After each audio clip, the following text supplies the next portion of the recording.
Alla pelle scura dell'Africa e il profumo del pane caldo, la devozione millenaria che ha appena riacceso le strade di Agrigento.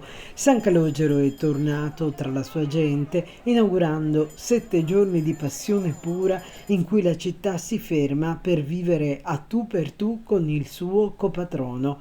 Tutto comincia da lontano, quando il monaco eremita sbarcò in Sicilia per curare i malati di peste.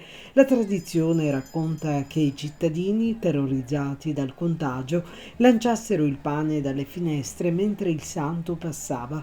Oggi quel gesto è un rito indissolubile. Il pane con il sesamo si è trasformato in un potente ex voto da stringere al petto. Per le strade, sin dalle prime ore del mattino, si riversa un numero assolutamente incredibile di persone. Le case si svuotano e la città si ritrova unita sotto il sole. Chi si trova immerso in mezzo a quella folla oceanica respira appieno i colori e i contrasti dell'estate torrida. Sono le tinte accese e leggere degli abiti estivi, la pelle ambrata dal sole e lucida di sudore, mentre l'asfalto rovente sprigiona un calore asfissiante che si fonde con l'energia vibrante dei passanti. Prima di questo tumulto la fede ha cercato il silenzio nella chiesa dell'Immacolata, gremita all'inverosimile, dove il vicario generale Don Giuseppe Cumbo ha ufficiato una messa solenne che ha toccato il cuore della comunità. Poi l'estasi. Al varcare della soglia del santuario il simulacro è stato travolto da un boato di applausi mentre i tamburinara pestavano sui tamburi ritmi ancestrali e la banda intonava le note della zingarella.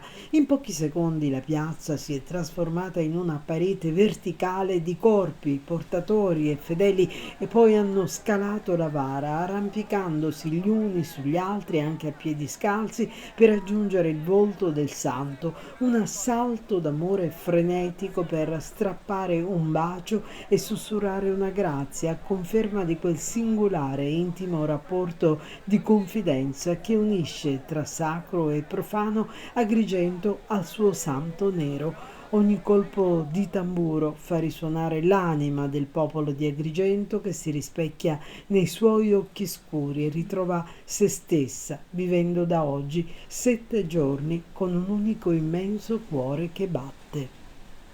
Oggi inizia con la Santa Messa delle 10:30 la settimana di San Calogero, una settimana intensa di festeggiamenti e di grande partecipazione, come stiamo vedendo appunto dalla gente che sta assistendo alla funzione di oggi. Sì, è una festa molto sentita dal popolo agrigentino ed è l'occasione per ritrovarsi insieme e guardare alla bellezza della santità alla quale tutti siamo chiamati. Diciamo che la festa di San Calogero fa parte un po' dell'identità del popolo agrigentino.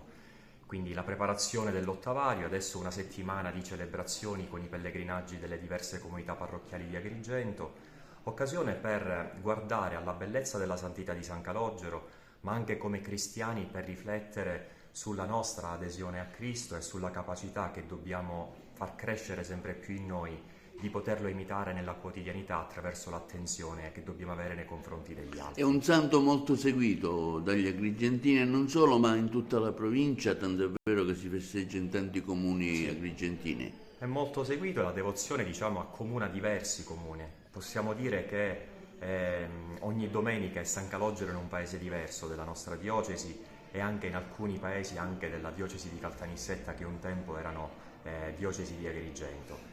Accomuna tutti e soprattutto è diffusa la devozione perché è un santo del popolo, un santo che ha saputo mettersi in ascolto di Dio e in ascolto del bisogno dei fratelli.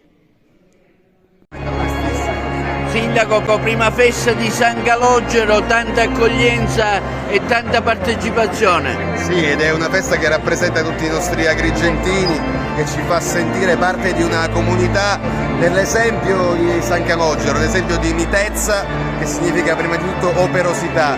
Amore spirito è proprio questo, costruire insieme una comunità che possa farci stare bene e vivere in un Agrigento migliore che tutti insieme siamo tenuti a costruire. Voglio ringraziare tutti gli organizzatori della festa perché stanno facendo un lavoro meraviglioso nell'unire una popolazione che oggi ha bisogno di sentirsi più di ieri comunità.